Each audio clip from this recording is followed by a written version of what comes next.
Yo, what is going on, guys? Hudjo322 here, and I'm your coach of the Portland Timbers in the All-Star Showdown League. And today, guys, I'm bringing you the match for Week 2 of the ASL Season 4, and we are going to be taking on the Phoenix Flygons, coached by my good friend Keester. And if you have not done so already, please go check out the team builder. It went up a couple hours ago, assuming, or it went up yesterday, whatever it may be. Either way, it's down in the description, or it's in the ASL Season 4 playlist, so definitely make sure to go check that out. It'll tell you what sets I'm bringing, what I think he's going to bring, and just our overall, his entire team, and what I didn't bring. Such as that, so go ahead and check that out, so you'll have a little bit more insight going into the match. But either way, brief run through. I have a physically defensive Cresselia. I have a Life Orb Hydreigon. We have a Rocks offensive Piloswine. We have a offensive Megalopony with Heal Bell. We have a Foul Play Defogging Skuntank offensive with HP. And then we have a Choice Scarf Thundurus. So, going into team preview, like I said in the team builder, if I didn't see Hitmonchan or Starmie, specifically Starmie, I wanted to just lead Piloswine, because Starmie was the only thing that really threatened out a Piloswine lead, bar like Tangrowth. But seeing from team preview, Cofagrigus is really the only thing that I would not want my Piloswine to be in against. I would want Piloswine to be in against everything else. So, without further ado, that is going to be exactly what I'm going to lead. So he's going to lead Cofagrigus. I'm going to go ahead and lead with my Piloswine. I'm going to swap out here. I don't want to take a Will-O-Wisp, so I'm just going to go straight to my Hydreigon, and he does show off the Will-O-Wisp. So I'm thinking Dark Pulse is an obvious play. If I'm Life Orb, I do Oko him. It's like 100 min. He might think I'm Scarf, so he might stay in, but it's like his Cofagrigus is so valuable to him because it is there for my Megalopony. So I'm just going to go ahead and go for the U-turn here. I'm okay with taking Life Orb chip. That's fine by me because I can go out accordingly. Into my Piloswine, I believe I go into as... Yes, I go to my Piloswine. As I can get up some free rocks here. Iron Head is going to do about 40% to me. I'm really okay with that damage. As he's going to go back out into his Cofagrigus, is we're going to get up some free rocks, which is super nice because rocks are here to stay. He did not bring the Hitmonchan. He did not bring the Starmie. There's nothing that he can do about those rocks. They're there, getting 25% off on the Thunders and 50% off on the Zard before he Megas, and then 25 every time he comes in as Mega Zard. So he's going to go for the Hidden Power. That proves to be HP Fighting. So Shadow Ball, HP Fighting. Well, I assume it's Shadow Ball. Shadow Ball, HP Fighting, Will-O-Wisp. There's the Shadow Ball. And I'm going to go to my Megalopony. The reason I go to my Megalopony is because, yes, I see the HP Fighting. I understand that. But there's nothing he can really do to me. He can Will-O-Wisp, but I do have the Heal Bell. So he's just going to go ahead. I'm going to go for the return. I want to see what kind of thing this is. It is physically defensive. We're going to get as much damage off as we can. He's going to go for the Will-O-Wisp. And HP Fighting does like 35% to me. And I'm really okay with taking that hit. So I'm just going to go for the Heal Bell here. Make sure my Lopunny is in good health. And he's going to go for the Shadow Ball, predicting my swap. So we're sitting pretty right now. I am now going to go ahead and swap out into my Skuntank. I don't think he's going to Will-O-Wisp now, but he's going to go for the Shadow Ball again, predicting a swap, because he knows that I cannot do anything to him. And let's go back. I'm going to go to Skuntank. And the thing is you already saw that I pursued him. But what's it called? The only thing that I can really run is Night Slash. Night Slash is not going to really do that much to this thing. It's going to do like maybe 40%. And if I went for Foul Play, it would actually do like 18%. It would have done absolutely nothing. So I'm just going to go for the Pursuit here. I figured he needs to save this Cofagrigus for my Lopunny. Otherwise, Lopunny becomes very scary. We're going to get that Pursuit. And we're going to knock him to the range where coming in on rocks, Lopunny kills it with any one hit. Even Ice Punch. Like the name Keester Domino. I wonder who came up with that name. But I'm just gonna go out into my Lopunny on this Registeel. I know I can 1v1 this Registeel fairly easily because I have Drain Punch. So if he wants to Thunder Wave me or Toxic me, I can just go ahead and heal bell that off as I proceed to just drain punch the life out of him. He's going to protect scouting for the HJK, but I'm going to prove that I am a drain punch variant, and he's going to go ahead and sack off Crofagris, which I am 100% okay with. So Mega Lopunny picking up the first kill of the match 12 turns in, and Crofagris is going to go ahead and go down. So there goes one of Keester's walls, and out comes Aromatisse, and now I'm very scared of this thing. I have two plays that I can make. I can go into Cresselia trying to Toxic this thing, but he might have Heal Bell or Aromatherapy, or I can go out into Skuntank and pressure this thing out with a Poison Jab, which unfortunately would bring in Registeel, but I can also get my rocks away, which is an interesting thing. So I'm going to just do that. I'm going to go out into my Skuntank, as he's going to go for the Moonblast. I take another one easily. Well, bar a crit. And I'm going to actually double out into Cresselia, predicting the Registeel to come in. I was predicting the Zard to come in. Yeah, I was predicting the Zard to come in.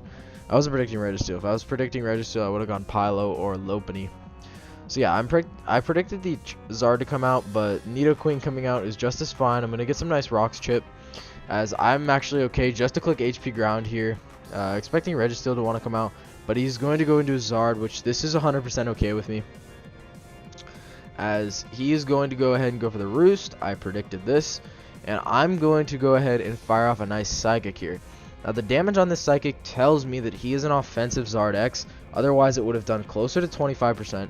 So this means he can actually not Dragon Dance on me, and if he does want to Dragon Dance, he can only get to +1 before, well, I pressure him out, because as you're going to see here, I'm actually going to go for the Toxic, just because I don't want this thing to like Roost stall me, because that's actually a thing that he can do. And he's going to go for the Dragon Claw, and I Psychic, which is actually a huge misplay. I definitely should have Moonlighted here, because if I Moonlight, then on the following turn I can take any one hit that this thing wants to throw at me, which would be very beneficial. But now I'm actually forced to go swap out or sack on my Skuntank, since my Cresselia is such a good wall against this team. So Zardex is going to kill, actually Skuntank picks up the kill for the Aftermath, and it's going to be a double down on the play. And I'm going to go Piloswine. I figure Piloswine handles most of his team, and he's going to go to Aromatisse. And I'm going to swap out into my Cresselia, wanting to just put a Toxic on this, and I'm going to see the Moonblast, which crits me, which is very unfortunate, but I do have lefties, and I'm faster, so I can go ahead and, you know, Moonlight. And since he got that special attack drop, he's going to Calm Mind. Now, that special attack drop isn't significant for the Calm Mind. Sacking off Skuntank was the big play, which is why I should have Moonlighted, or clicked Moonlight with Cresselia, because then I wouldn't have had to sack off Skuntank. So, misplays, and this is going to further explain why I hate Aromatisse, and I'm gonna make a couple bad plays here, but let's hop into the bad plays. So I am going to go for the Toxic, knowing full well that he probably has Aromatherapy, but I want to get a Toxic off just so I can go hard Lopunny next turn and try and launch off returns, as that's what I'm gonna do. If he doesn't have Aromatherapy, fine, I can stall him out then. So he actually is Heal Bell, so that's going to go ahead and pop off. And I know I just have to hit this thing as hard as possible with my return. We're gonna do 40%, nice and respectable damage. And Lopunny's gonna go down, unfortunately. Did put a huge dent in this thing. Whoops, wrong one. Oh my god. And then I'm going to go out into my Thundurus, and I actually have to just sack it off and click Sludge Wave and do what I can. And it looks like I'm going to get swept by this thing. 4-0 loss. We're going to take a 4-0 loss. We're going to go out into Piloswine. No, we don't take a 4-0 loss. You see by the length of this video. I'm going to go for the Icicle Crash, trying to flinch because I don't think I'll live. But Piloswine, you legend. You're living clean. So that was actually a really big misplay. There's a string of misplays, and I'm going to go ahead and explain them. So, one, the obvious one, I should have Earthquaked with Pylo. I didn't think it would kill, though. Granted, I should have calced it. I was on tilt, though. I was like, oh, I'm going to get swept by Aromatisse. Oh my god, I hate this Mon. But, you know, whatever. The biggest misplay is not going into Pylo first. Because Pylo obviously outsped, and it could have two-shot with Earthquake. So that's a big misplay. I literally lost my Lopunny, and I lost my Thundurus for nothing, essentially, because I could have just gone to Pylo, Earthquake twice, and then boom, we're good. We can go from there. Yes, I didn't want to lose Pylo just because I knew Pylo could bring this game back. It beats Registeel, it beats Nidoqueen, and it beats Thundurus, but now that it's at 20%, it doesn't beat any of them. So he's actually going to go out and do his Nidoqueen, and I actually live a Sucker Punch, so I'm going to swap out. I wanted to save this thing for Death Fodder and or Ice Shard later, and he's going to actually pop off the Flamethrower, which I think would have killed me. I'm fairly certain, even though I have thick fat, I think it would have killed me. I'm just going to go for the Moonlight here, as he's going to show off the Taunt. So this is nice. It shows that he is a defensive Nidoqueen. He does not have any speed. I don't have any speed on my Cresselia. If he does have speed, he didn't outspeed Cresselia. So it shows me he's like Taunt, Flamethrower, Sludge Wave, and Earth Power with like Stealth Rocks, if I had to guess. If not Stealth Rocks, maybe Toxic Spikes. He wouldn't go for Toxic Spikes now since my Pylo is so weak, and then my last two Mons are off the ground. So I'm going to force him out into his Registeel, and here's where things get interesting. Basically what I have to do is I can't go into anything because I have to keep Hydreigon as healthy as possible to come out and get a big hit, and Pylo can't take a hit at all from this thing, and I'm just going to swap out into Hydreigon. Oh, I actually do go out into Hydreigon. Never mind. As he's going to fire off the Toxic, so I was predicting the Toxic. So we're going to take a lot of damage this turn, especially next turn, racking up Life Orb, as he's going to go for the Protect. So Toxic Protect, you got to be kidding me, man. With Stealth Rocks, and he's going to reveal his attacking move in a minute. But I'm just going to go for the Fire Blast, do as much damage as I can. I'm going to do 45%, which is actually abysmal damage. But that burn is actually hugely important because it actually helps me stall him out with Cresselia. Seeing as though that I'm going to die next turn to Toxic, I just want to swap this thing out. I know he's going to Protect. It's the most obvious Protect in the world. And I'm going to go into my Piloswine. And he's going to go for the Protect, like I predicted. And here's a huge turn in the match. This is an absolutely enormous turn in the match. To be honest, whoever wins this speed tie is going to win the game. Now here's the funny thing. It's not actually a speed tie. He put 4 speed into his Registeel. I actually put 4 special defense into Piloswine, so that's a misprep on my part. Yeah. I'll play out the scenario once the match is over. But since he got rid of my Pylo, he basically wins the game now. I'll play out the scenario afterwards and show you guys how it would have went down. But anyways, I'm just gonna go for that HP ground into Registeel. Do what we can. This is where packing HP ground over the Ice Beam is very nice because I can actually damage this thing effectively. I'm just going to go for the HP ground again as he's going to go for the Protect. I couldn't afford to pull a swap into Hydreigon at all here, which is unfortunate. The only thing I can really save Hydreigon for at this point, after I keep firing off HP ground, he's going to show that he's HP fire. I have to keep firing off HP grounds, and at some point when the Toxic damage is simply too much, I have to go into my Hydreigon. And I have to just click Fire Blast and hit that thing as hard as possible. Preferably on a turn where he's going to Protect. I believe I'm going to Moonlight here. Yes, I do Moonlight here. As he's going to go for the Hidden Power Fire. And I believe I go to Hydreigon on this turn, predicting him to go for the Protect so I can just get a hit off on the Registeel. So I'm going to go out into my Hydreigon. Unfortunately, I don't actually live that roll of poison, so I'm going to go down, and it's Cresselia against the world, and we're on a Toxic timer. This is not looking good, ladies and gentlemen. I'm going to go for the HP ground as he's going to go for the HP fire. I'm going to go ahead and predict the Protect here. It's pretty obvious. It's a no drawback play for him. He has no reason not to Protect on this turn. So I'm just going to go for the Moonlight here. Try and get myself as healthy as possible. As Cress has got to do some funky things, and I'm going to go for the HP ground as he's going to make a swap into Thundurus. So very good plays on his part, trying to just rack up as much timer as he can. And I believe I go for the Psychic here, and yes, that is exactly what I do. He's going to go into Domino, he's going to get some Stealth Rocks damage, and then Cress is going to get a nice crit, getting rid of the Registeel. Let's go, Cress, bringing this game back somewhat. And then he's going to go out into the Thundurus. He is going to go for the knockoff as I'm going to go for the Moonlight. Since that's going to give me the best chance of winning this game, quote unquote chance.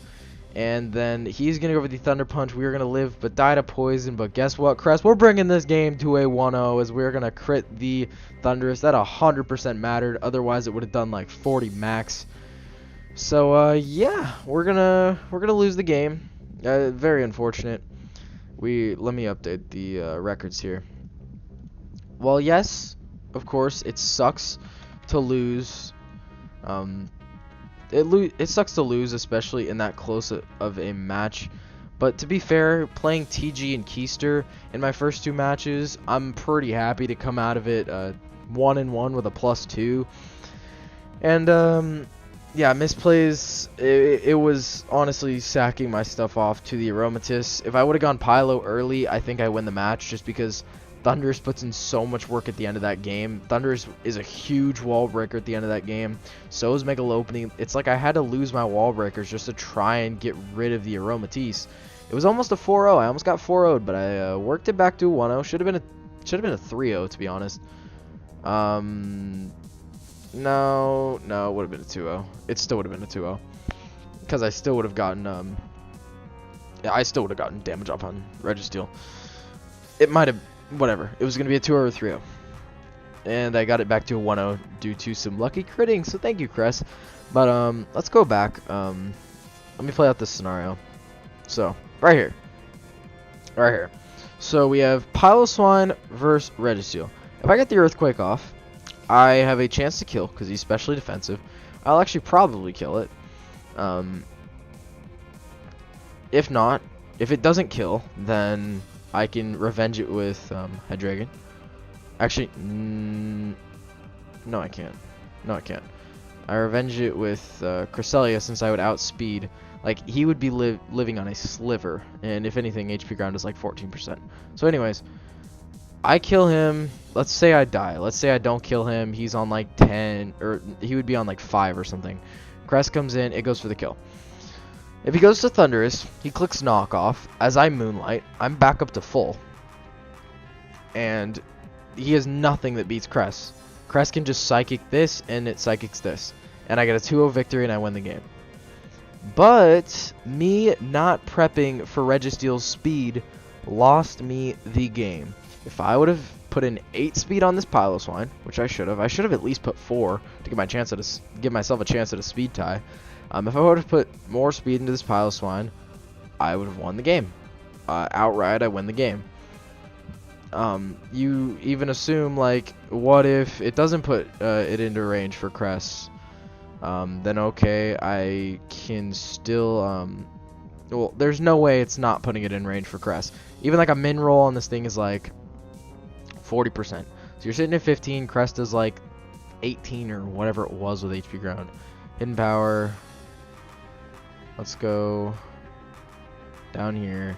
13. It's at 13. 15 is like a very min roll. So I would have had to get like an absolute min roll to actually lose that game. So as you can see there, my misprep. Oh, sorry. My misprep lost me the game. But Keester played phenomenally. Good game, man.